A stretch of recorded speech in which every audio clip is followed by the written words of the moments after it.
Credited to the President of the United States of America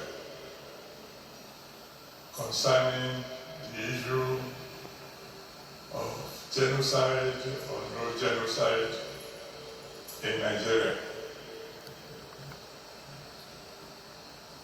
I am not speaking to the world. I am not speaking even to the Christian body. Why? Because I'm a man under authority. I've told you that a long, long time ago. In Nigeria, there is what is called the Christian Association of Nigeria. And we have a president of the Christian Association of Nigeria. And we are under his authority. Why am I a man under authority? It's because I've discovered from the Bible that a man, no matter his stature, who is not under authority, cannot cast out a demon. He can't. If it's not under authority, and he's saying, demon go, and it looks to you as if the man... Adeboye is speaking. Papa is speaking.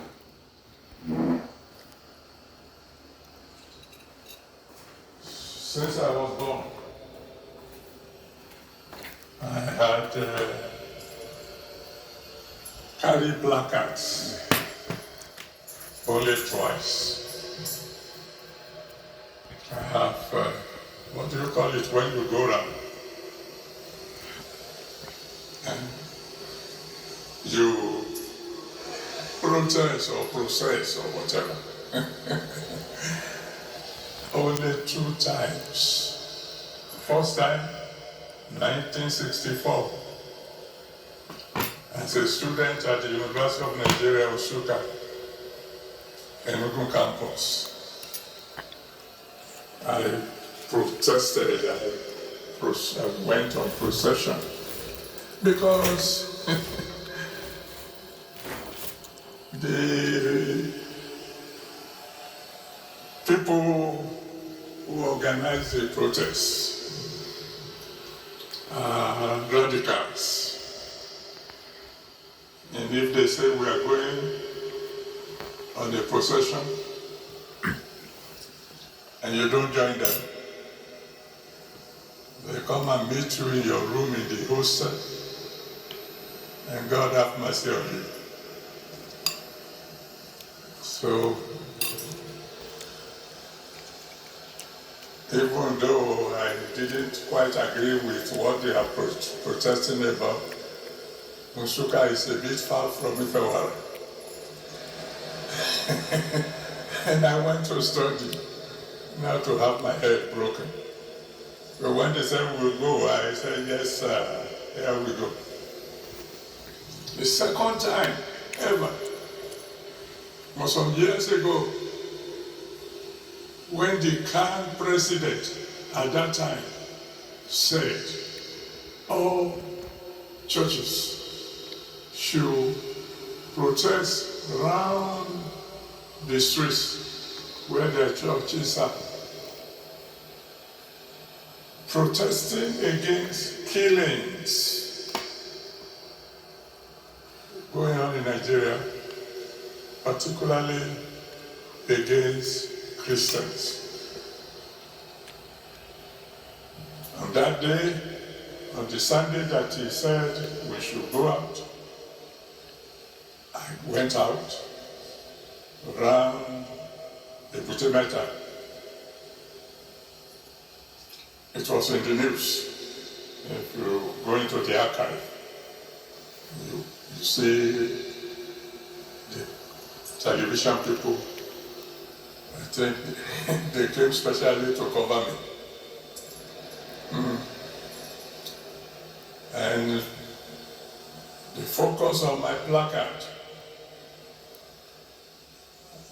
if I know a time like this will come, maybe I would have covered, I would have kept a video. On my placard, I wrote, every soul is precious to God. That's what's in my own placard, and I carried it myself. Every soul is precious to who? To God. Christian souls, Muslim souls, even enemy souls. That's what I believe then. That's what I believe now. Because every soul you kill, for whatever reason,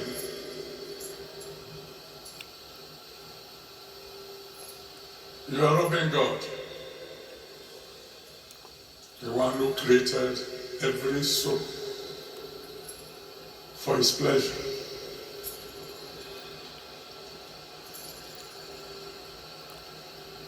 And until the president of Ghana says something about the issue that's going on,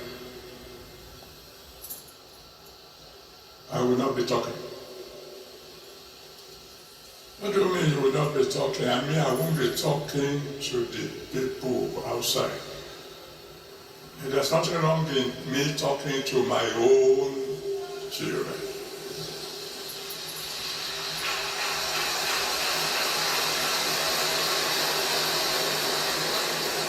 You see,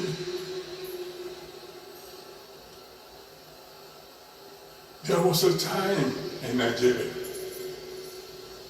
when Christians and Muslims were living together in harmony.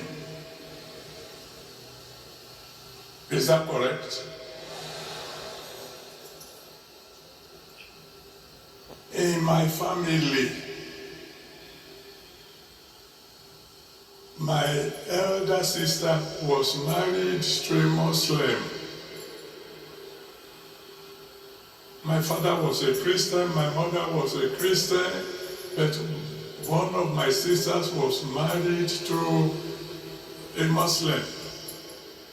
The name in Yoruba, I don't know how they call it in the real Muslim something. His name was Adiatu. And so in my family, up to today, I have cousins whose name is Rasak. I have people called Musili, whatever they call it, the correct something, and so on and so forth. And we live together in peace. We live together in harmony. When it was Christmas, we do it together. When it's Ileya, oh.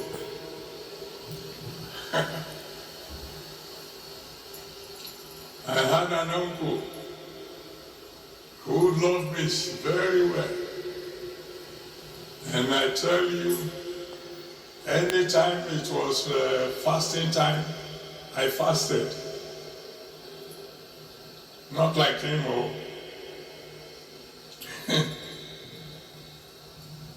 I fasted in that I didn't eat dinner. I waited for him to go to the mosque and return. Because I know when he returns, oh God, there'll be goody goody. So my own fast began when it was almost breaking time.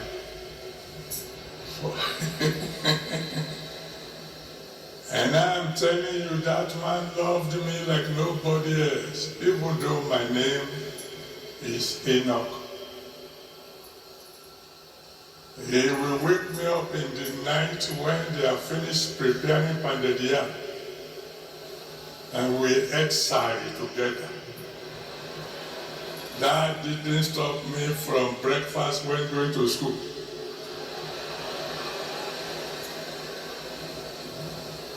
I mean, there was peace, there was harmony, there was no quarrel. Until some crazy people just decided to introduce religion into politics.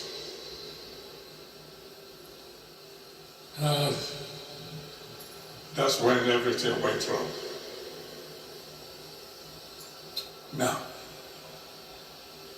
you say, what about what is on the ground? Well, I'm talking to you, my children. In my own usual quiet way, I had related to all the presidents who were around when this struggle started. What did you tell them? Whatever I discussed between me and the big ones, top privacy.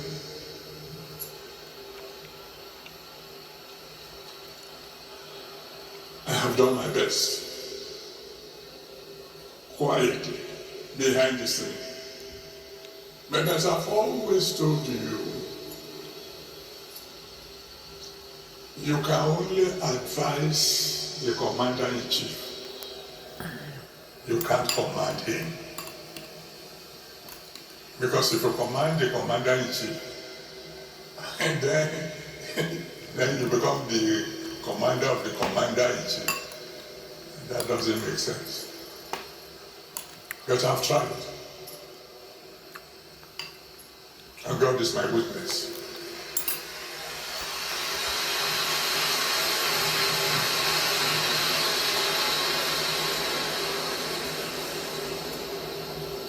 So then, I don't want to take much of your time. What should we do now?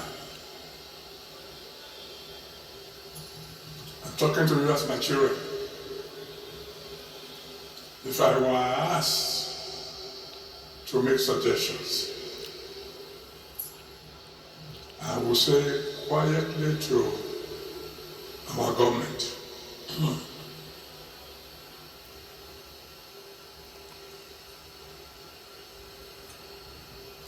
move fast.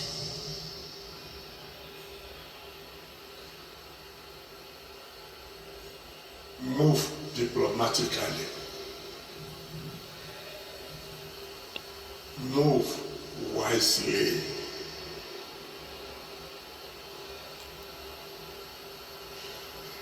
Find a way to convince the President of America to please delay his actions for about 100 days.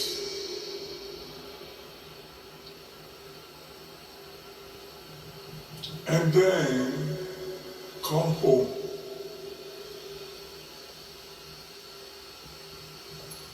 And tell our security chiefs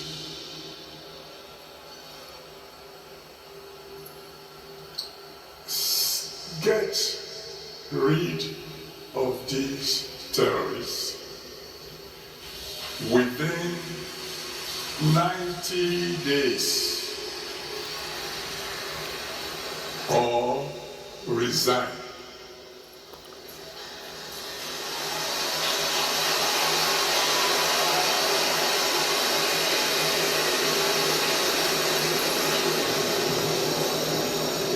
Now that, I'm sure, will sound familiar to those of you who have been following situation in Nigeria. There was a president, unfortunately, he's dead now. That's Buhari, who issued such an order. Some of you will remember. Who called the service chief together and said, I give you 3 months.